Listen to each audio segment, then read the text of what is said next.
This is certainly the most unusual quarter that we've ever had at Baskin Wealth, with COVID-19 restricting our ability to meet with our clients. So we thought that because we can't see you in person, we would at least be able to see you virtually and talk about what's been going on. Probably the question that we've had the most is, how can the stock market go up when the economy is in such distress? We saw during the second quarter terrible market declines in April, but then a tremendous recovery in May and June. And in fact, the NASDAQ index in the United States hit an all-time high in the third week of June.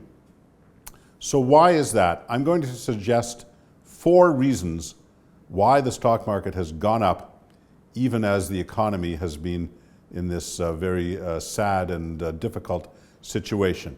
The first reason has to do with interest rates. Central banks around the world have flooded the world with money. They've been buying up bonds and mortgages and all kinds of debt obligations, which results in a lot of cash going out into the economy. This has resulted in ultra-low interest rates. Here in Canada, the 5-year Government of Canada bond is now yielding only about 45 basis points. That's less than half of 1%. And perhaps in the most striking example of all, the government of Austria last week sold 100-year maturity government bonds at an interest rate of less than 1%. Imagine that, investing your money for 100 years and getting less than 1% per year. Of course, when interest rates are so low, that makes every interest-bearing security unattractive, and accordingly stocks more attractive. So I would suggest the first reason why stocks have gone up so much is that the alternative, bonds and guaranteed investment certificates, are simply so unattractive. So that's number one. The second reason I would suggest that the stock market has gone up is a question of supply and demand, probably the most basic thing that one learns in economics. When something is in short supply and there's a high demand, its price tends to go up. And when something is in high supply, like cash is now, and demand is low, the price goes down. So interest rates are down because of an oversupply of cash. Stocks are up because the supply has been constricted by share buybacks by major companies over the last 5 or 10 years. Hundreds and hundreds of billions of dollars of stock has been bought by companies, so there's simply less stock to buy. At the same time, the demand for stocks has gone up, as I said a few minutes ago, because interest rates are so low. Right now, there's $5 trillion in money market funds around the world looking for opportunities in the stock market. Combine those two things, lower supply, higher demand, and it's not surprising to us to see stock prices go up, even though the economy continues to be weak. I'd say the other thing having to do with that factor is what I would call fear of missing out. When people see stock prices go up a lot, they feel that they've not participated in that and they want to. We particularly see that with stocks that have high momentum.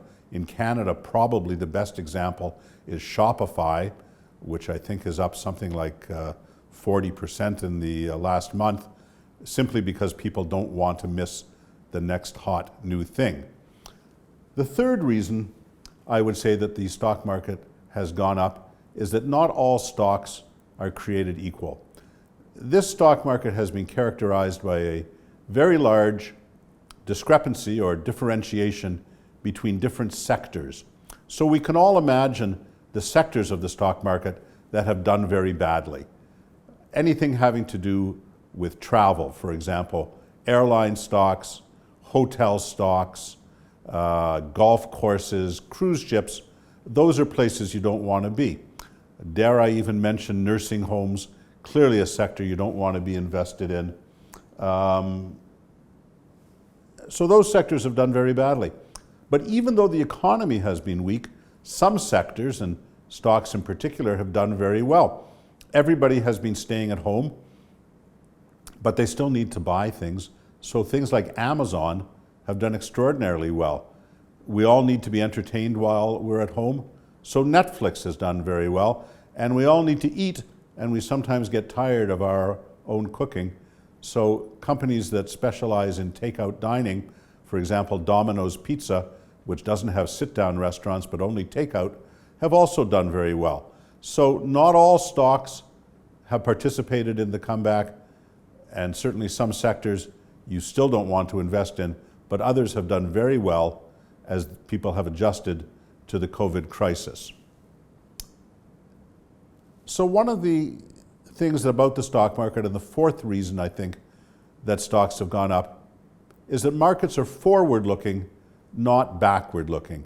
If we look backward over the last 4 months since the COVID crisis struck, we all know what's happened. Literally millions of people have gotten sick, and in North America hundreds of thousands have died. But the stock market doesn't look backward, it looks to the future.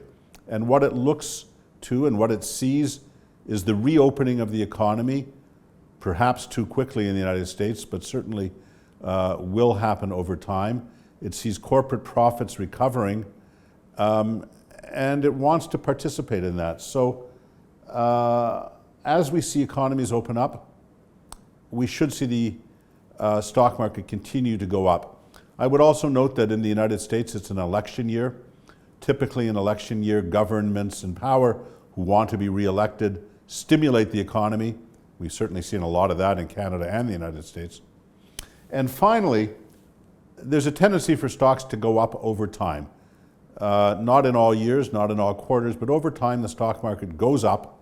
And that's, I think, what we're seeing now. So those are 4 reasons why we think the stock market has done much better than many expected during the second quarter.